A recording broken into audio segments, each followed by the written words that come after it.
أعوذ بالله من الشيطان الرجيم. بسم الله الرحمن الرحيم.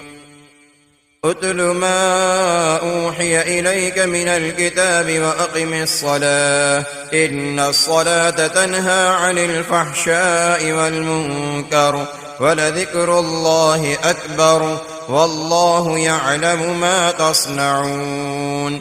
ولا تجادلوا أهل الكتاب إلا بالتي هي أحسن إلا الذين ظلموا منهم وقولوا آمنا بالذي أنزل إلينا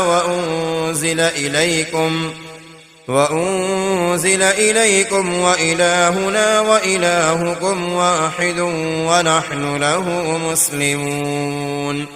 وكذلك أنزلنا إليك الكتاب فالذين آتيناهم الكتاب يؤمنون به ومن هؤلاء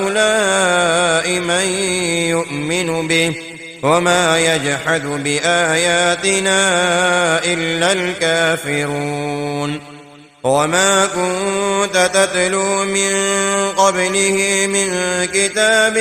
ولا تخطه بيمينك إذا لارتاب المبطلون. بل هو آيات بينات في صدور الذين أوتوا العلم وما يجحد بآياتنا إلا الظالمون. وقالوا لولا أنزل عليه آيات من ربه قل إنما الآيات عند الله وإنما أنا نذير مبين. أولم يكفهم أنا أنزلنا عليك الكتاب يتلى عليهم إن في ذلك لرحمة وذكرى لقوم يؤمنون. قل كفى بالله بيني وبينكم شهيدا يعلم ما في السماوات والأرض والذين آمنوا بالباطل وكفروا بالله أولئك هم الخاسرون. ويستعجلونك بالعذاب ولولا أجل مسمى لجاءهم العذاب وليأتينهم بغتة وهم لا يشعرون. يستعجلونك بالعذاب وإن جهنم لمحيطة بالكافرين يوم يغشاهم العذاب من فوقهم ومن تحت أرجلهم ويقول ذوقوا ما كنتم تعملون.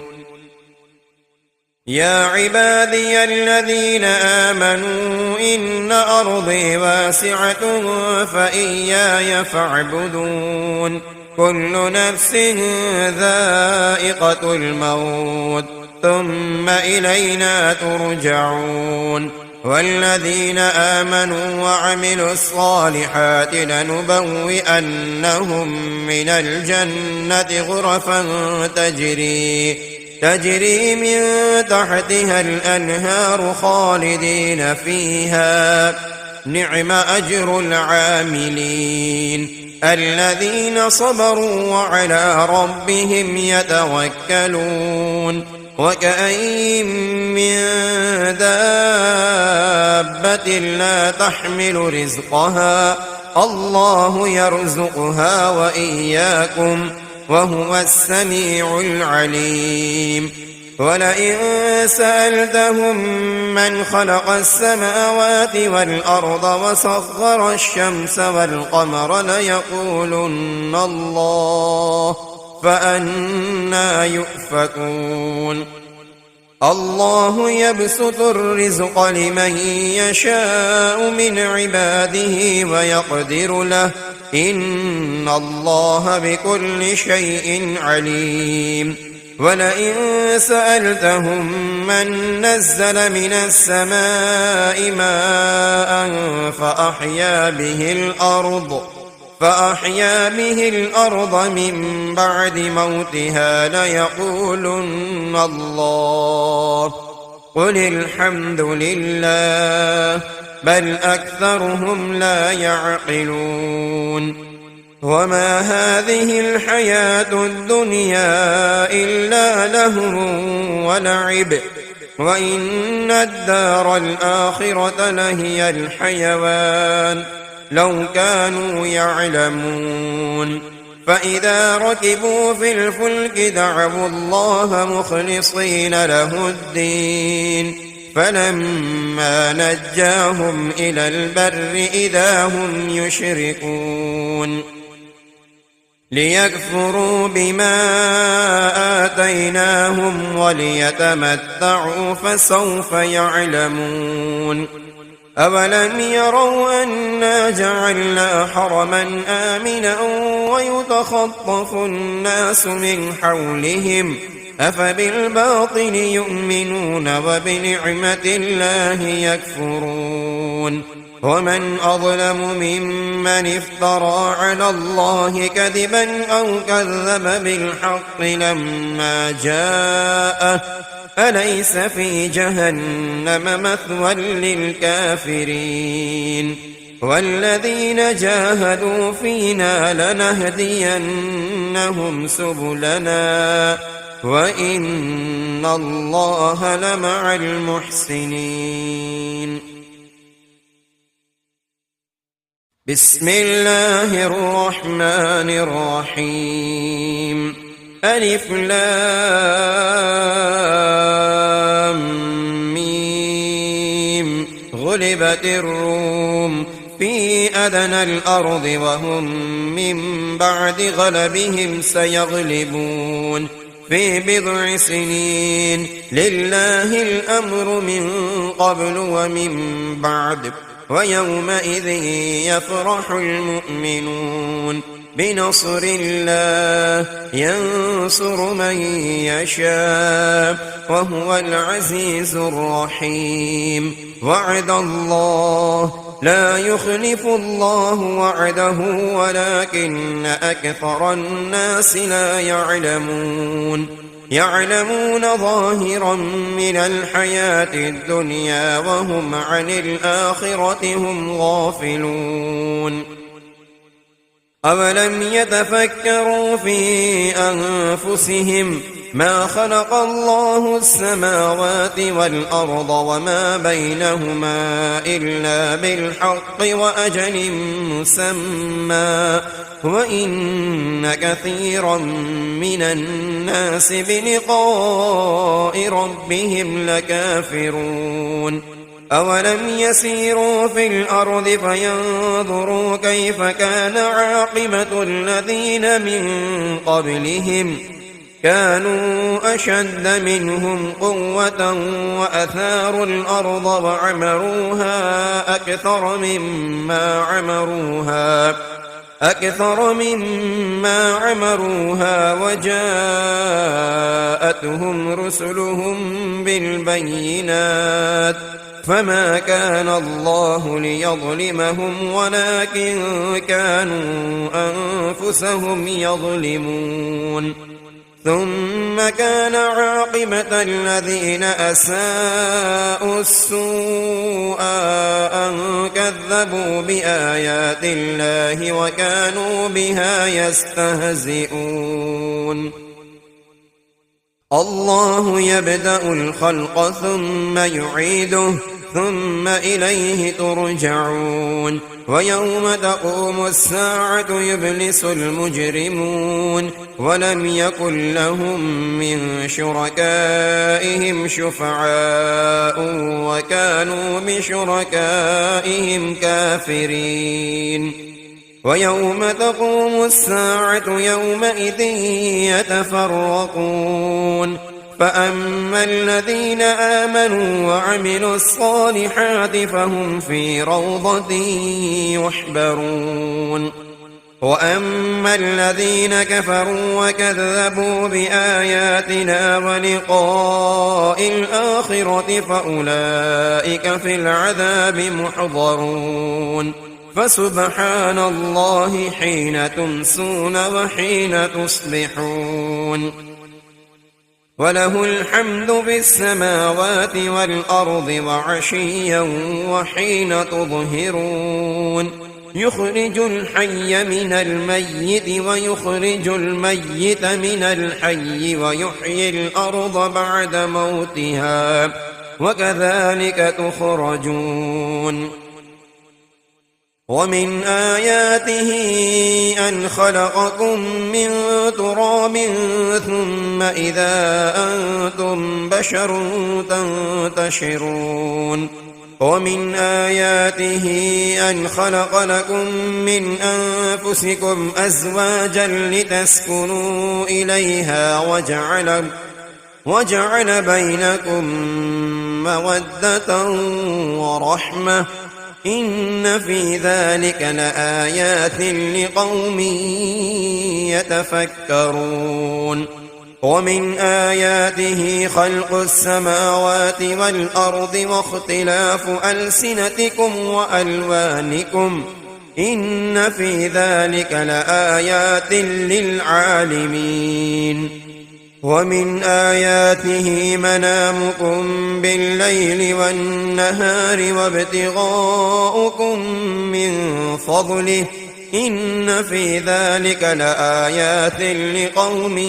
يسمعون ومن آياته يريكم البرق خوفا وطمعا وينزل من السماء ماء فيحيي به الأرض بعد موتها إن في ذلك لآيات لقوم يعقلون ومن آياته أن تقوم السماء والأرض بأمره ثم إذا دعاكم دعوة من الأرض إذا أنتم تخرجون وله من في السماوات والأرض كل له قانتون وهو الذي يبدأ الخلق ثم يعيده وهو أهون عليه وله المثل الأعلى في السماوات والأرض وهو العزيز الحكيم ضرب لكم مثلا من أنفسكم هل لكم مما ملكت أيمانكم من شركاء فيما رزقناكم فأنتم فيه سواء تخافونهم كخيفتكم أنفسكم كذلك نفصل الآيات لقوم يعقلون بل اتبع الذين ظلموا أهواءهم بغير علم فمن يهدي من أضل الله وما لهم من ناصرين فأقم وجهك للدين حنيفا فطرة الله التي فطر الناس عليها لا تبديل لخلق الله ذلك الدين القيم ولكن أكثر الناس لا يعلمون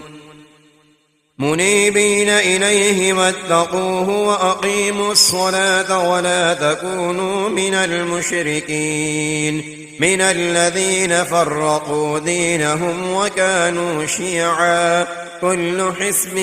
بما لديهم فرحون وإذا مس الناس ضر دعوا ربهم منيبين إليه ثم إذا أذاقهم منه رحمة إذا فريق منهم بربهم يشركون ليكفروا بما آتيناهم فتمتعوا فسوف تعلمون أم أنزلنا عليهم سلطانا فهو يتكلم بما كانوا به يشركون وإذا أذقنا الناس رحمة فرحوا بها وإن تصبهم سيئة بما قدمت أيديهم إذا هم يقنطون أولم يروا أن الله يبسط الرزق لمن يشاء ويقدر إن في ذلك لآيات لقوم يؤمنون فآت ذا القربى حقه والمسكين وابن السبيل ذلك خير للذين يريدون وجه الله وأولئك هم المفلحون وما آتيتم من ربا ليربو في أموال الناس فلا يربو عند الله وما آتيتم من زكاة تريدون وجه الله فأولئك هم المضعفون الله الذي خلقكم ثم رزقكم ثم يميتكم ثم يحييكم هل من شركائكم من يفعل من ذلكم من شيء سبحانه وتعالى عما يشركون ظهر الفساد في البر والبحر بما كسبت أيدي الناس ليذيقهم بعض الذي عملوا لعلهم يرجعون قل سيروا في الأرض فانظروا كيف كان عاقبة الذين من قبل كان أكثرهم مشركين فأقم وجهك للدين القيم من قبل أن يأتي يوم لا مرد له من الله يومئذ يصدعون من كفر فعليه كفره ومن عمل صالحا فلأنفسهم يمهدون ليجزي الذين آمنوا وعملوا الصالحات من فضله إنه لا يحب الكافرين ومن آياته أن يرسل الرياح مبشرات وليذيقكم من رحمته ولتجري الفلك بأمره ولتبتغوا من فضله ولعلكم تشكرون ولقد أرسلنا من قبلك رسلا إلى قومهم فجاءوهم بالبينات فانتقمنا من الذين أجرموا وكان حقا علينا نصر المؤمنين الله الذي يرسل الرياح فتثير سحابا فيبسطه في السماء كيف يشاء ويجعله كسفا فترى الودك يخرج من خلاله فإذا أصاب به من يشاء من عباده إذا هم يستبشرون وإن كانوا من قبل أن ينزل عليهم من قبله لمبلسين فانظر إلى آثار رحمة الله كيف يحيي الأرض بعد موتها إن ذلك لمحيي الموتى وهو على كل شيء قدير ولئن أرسلنا ريحا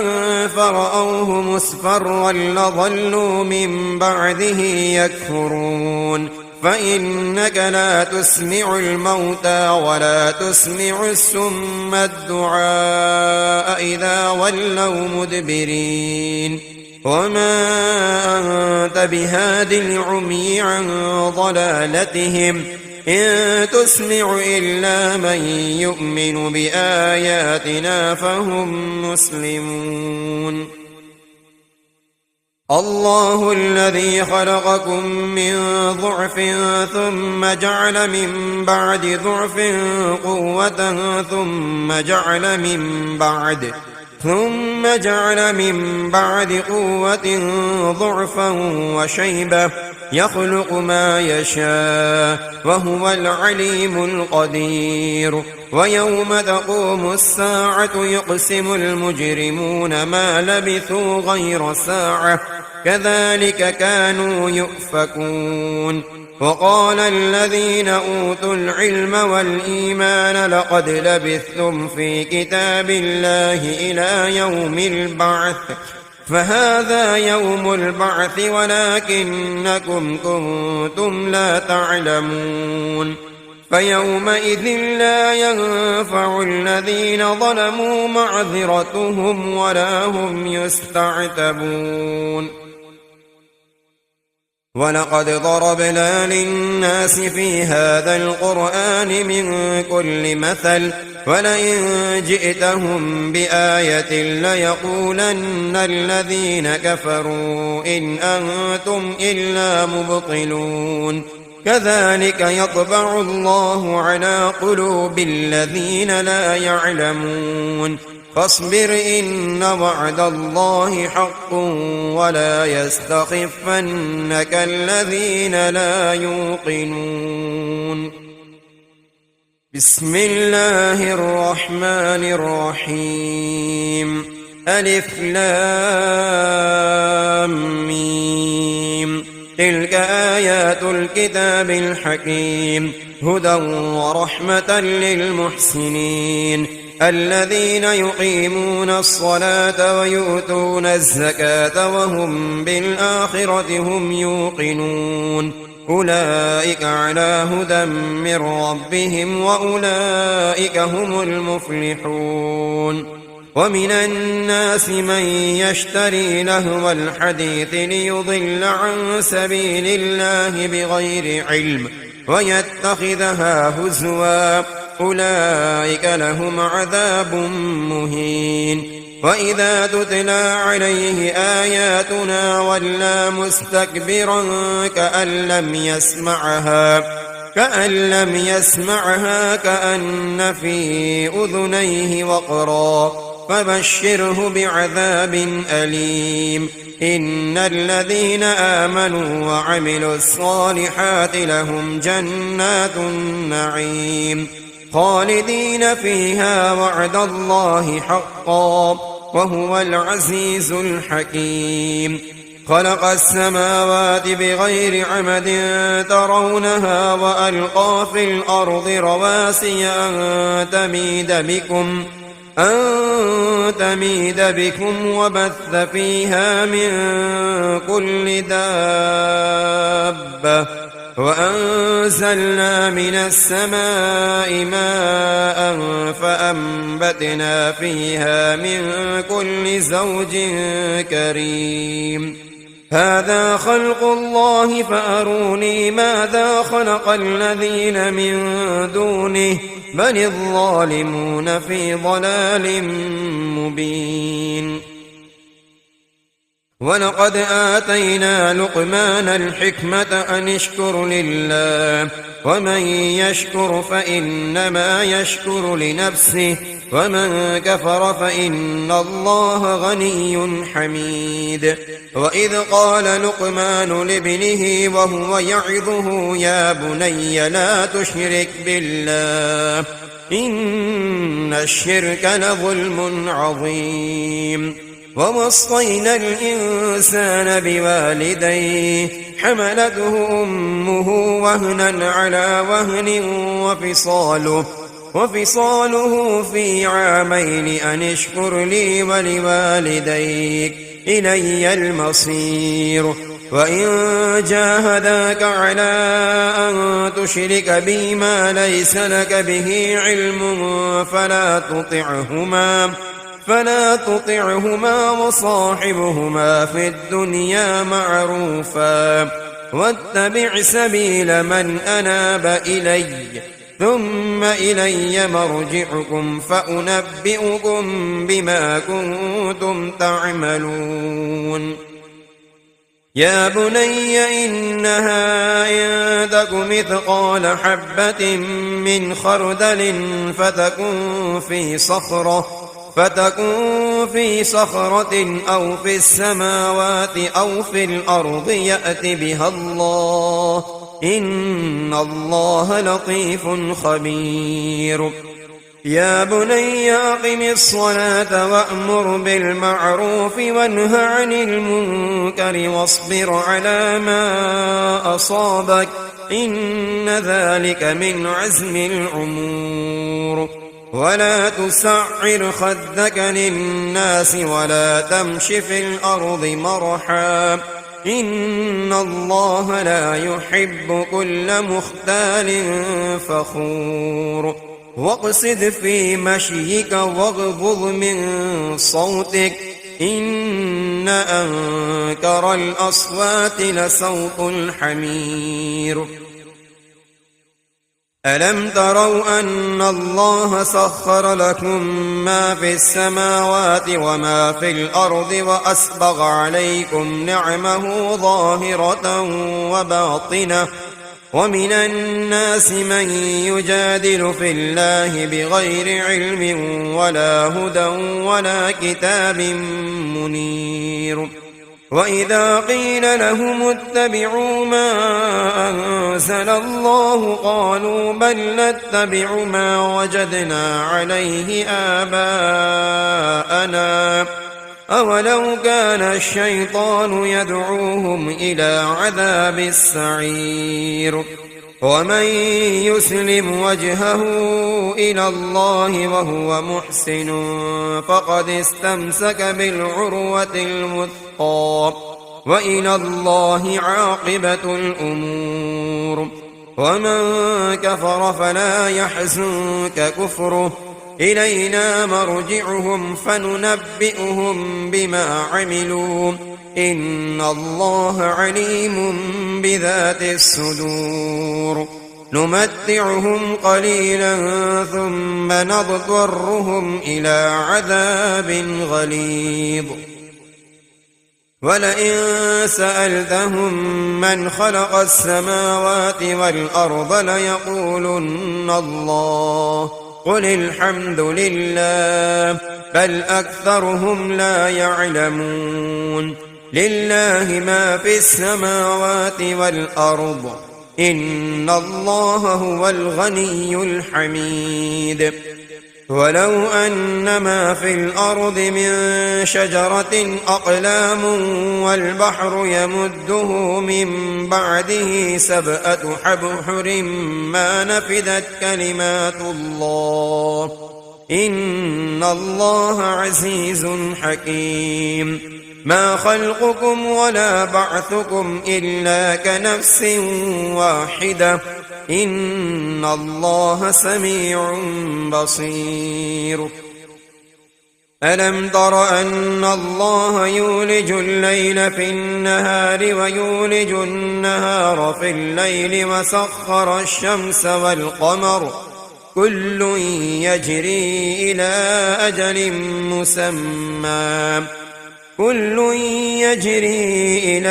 أجل مسمى وأن الله بما تعملون خبير ذلك بأن الله هو الحق وأن ما يدعون من دونه الباطل وأن الله هو العلي الكبير ألم تر أن الفلك تجري في البحر بنعمة الله ليريكم من آياته إن في ذلك لآيات لكل صبار شكور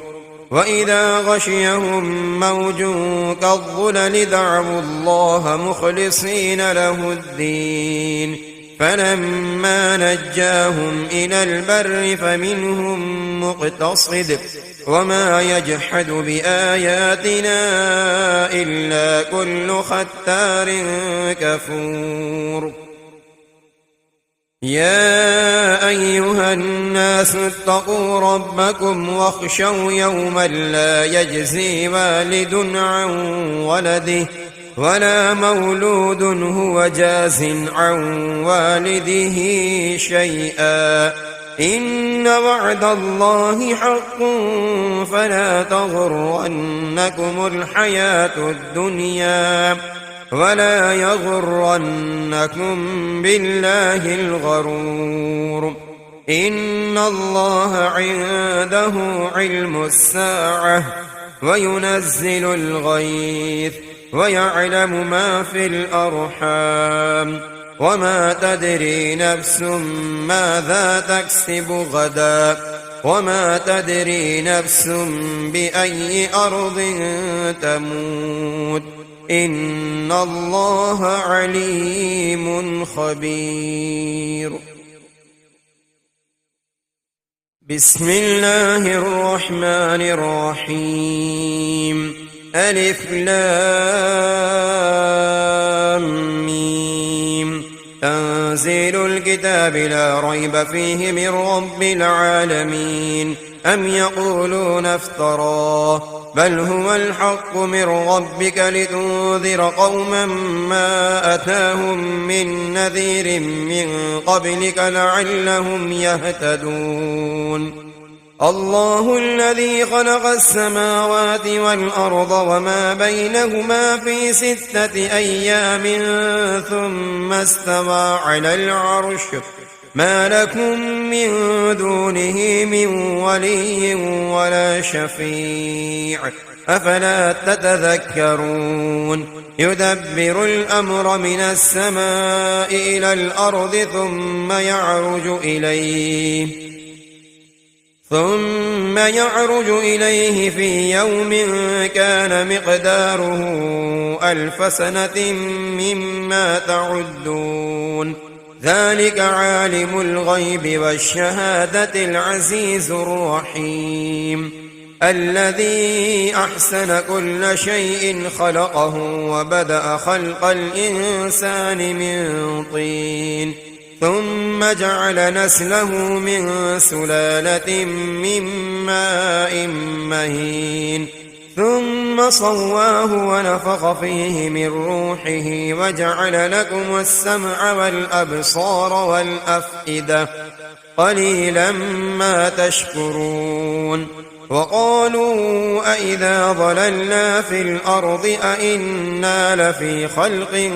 جديد بل هم بلقاء ربهم كافرون قل يتوفاكم ملك الموت الذي وكل بكم ثم إلى ربكم ترجعون ولو ترى إذ المجرمون ناكسوا رؤوسهم عند ربهم ربنا أبصرنا وسمعنا فارجعنا نعمل صالحا إنا موقنون ولو شئنا لآتينا كل نفس هداها ولكن حق القول مني لأملأن جهنم من الجنة والناس أجمعين فذوقوا بما نسيتم لقاء يومكم هذا إنا نسيناكم وذوقوا عذاب الخلد بما كنتم تعملون إنما يؤمن بآياتنا الذين إذا ذكروا بها خروا سجدا وسبحوا بحمد ربهم وهم لا يستكبرون تتجافى جنوبهم عن المضاجع يدعون ربهم خوفا وطمعا ومما رزقناهم ينفقون فلا تعلم نفس ما أخفي لهم من قرة أعين جزاء بما كانوا يعملون أفمن كان مؤمنا كمن كان فاسقا لا يستوون أما الذين آمنوا وعملوا الصالحات فلهم جنات المأوى نزلا بما كانوا يعملون وأما الذين فسقوا فمأواهم النار كلما أرادوا أن يخرجوا منها أعيدوا فيها وقيل لهم ذوقوا عذاب النار الذي كنتم به تكذبون ولنذيقنهم من العذاب الأدنى دون العذاب الأكبر لعلهم يرجعون ومن أظلم ممن ذكر بآيات ربه ثم أعرض عنها إنا من المجرمين منتقمون ولقد آتينا موسى الكتاب فلا تكن في مرية من لقائه وجعلناه هدى لبني إسرائيل وجعلنا منهم أئمة يهدون بأمرنا لما صبروا وكانوا بآياتنا يوقنون إن ربك هو يفصل بينهم يوم القيامة فيما كانوا فيه يختلفون أولم يهد لهم كم أهلكنا من قبلهم من القرون يمشون في مساكنهم إن في ذلك لآيات أفلا يسمعون أولم يروا أنا نسوق الماء إلى الأرض الجرز فنخرج به زرعا تأكل منه أنعامهم وأنفسهم أفلا يبصرون ويقولون متى هذا الفتح إن كنتم صادقين قل يوم الفتح لا ينفع الذين كفروا إيمانهم ولا هم ينظرون فأعرض عنهم وانتظر إنهم منتظرون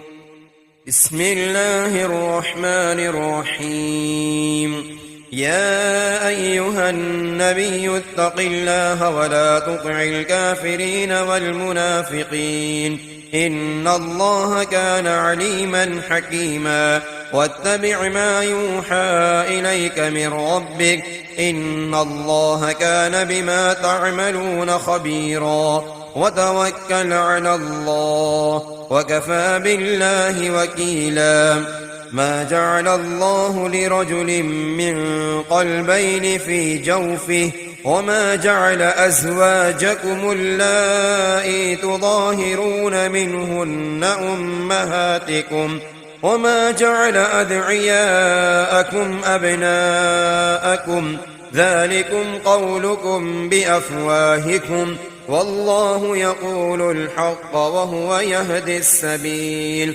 ادعوهم لآبائهم هو أقسط عند الله فإن لم تعلموا آباءهم فإخوانكم في الدين ومواليكم وليس عليكم جناح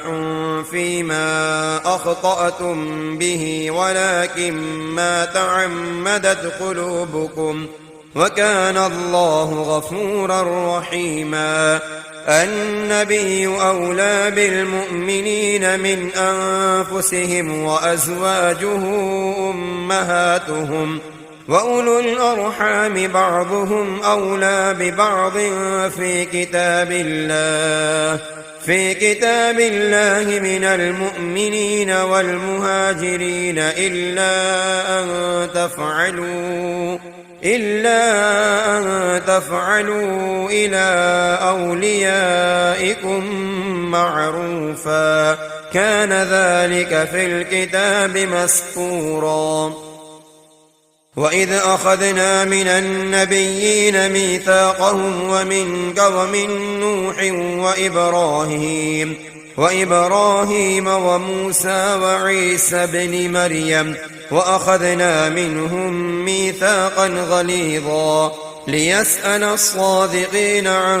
صدقهم وأعد للكافرين عذابا أليما يا أيها الذين آمنوا اذكروا نعمة الله عليكم إذ جاءتكم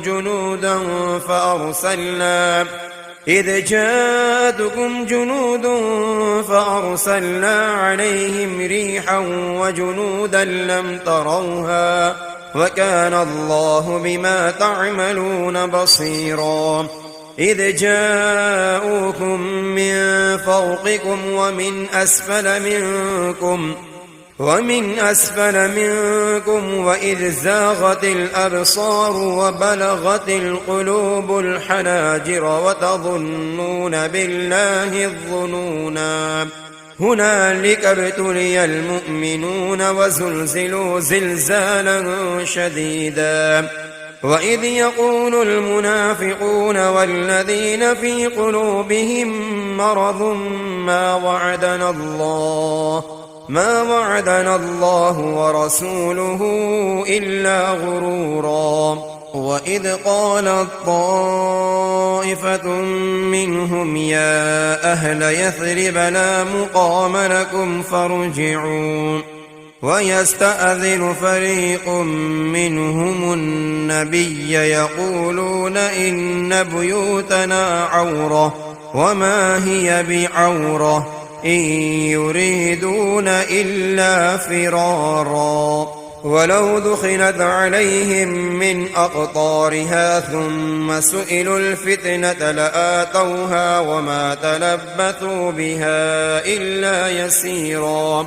ولقد كانوا عاهدوا الله من قبل لا يولون الأدبار وكان عهد الله مسؤولا. قل لن ينفعكم الفرار إن فررتم من الموت أو القتل وإذا لا تمتعون إلا قليلا. قل من ذا الذي يعصمكم من الله إن أراد بكم سوءا أو أراد بكم رحمة ولا يجدون لهم من دون الله وليا ولا نصيرا. قد يعلم الله المعوقين منكم والقائلين لإخوانهم هلم إلينا ولا يأتون البأس إلا قليلا أشحة عليكم فإذا جاء الخوف رأيتهم ينظرون إليك تدور أعينهم كالذي يغشى عليه من الموت فإذا ذهب الخوف سلقوكم بألسنة حداد أشحة على الخير أولئك لم يؤمنوا فأحبط الله أعمالهم وكان ذلك على الله يسيرا. يحسبون الأحزاب لم يذهبوا وإن يأتي الأحزاب يودوا لو أنهم بادون في الأعراب يسألون عن أنبائكم ولو كانوا فيكم ما قاتلوا إلا قليلا. لقد كان لكم في رسول الله أسوة حسنة لمن كان يرجو الله واليوم الآخر وذكر الله كثيرا. ولما رأى المؤمنون الأحزاب قالوا هذا ما وعدنا الله ورسوله وصدق الله ورسوله وما زادهم إلا إيمانا وتسليما. من المؤمنين رجال صدقوا ما عاهدوا الله عليه فمنهم من قضى نحبه ومنهم من ينتظر وما بدلوا تبديلا. ليجزي الله الصادقين بصدقهم ويعذب المنافقين. ويعذب المنافقين إن شاء أو يتوب عليهم إن الله كان غفورا رحيما. ورد الله الذين كفروا بغيظهم لم ينالوا خيرا وكفى الله المؤمنين القتال وكان الله قويا عزيزا. وأنزل الذين ظاهروهم من أهل الكتاب من صياصيهم وقذف في قلوبهم الرعب فريقا تقتلون وتأسرون فريقا وأورثكم أرضهم وديارهم وأموالهم وأرضا لم تطئوها وكان الله على كل شيء قديرا. يا أيها النبي قل لأزواجك إن كنتن تردن الحياة الدنيا وزينتها فتعالين أمتعكن وأسرحكن سراحا جميلا. وإن كنتن تردن الله ورسوله والدار الآخرة فإن الله أعد للمحسنات منكن أجرا عظيما. يا نساء النبي من يأت منكن بفاحشة مبينة يضاعف لها العذاب ضعفين وكان ذلك على الله يسيرا.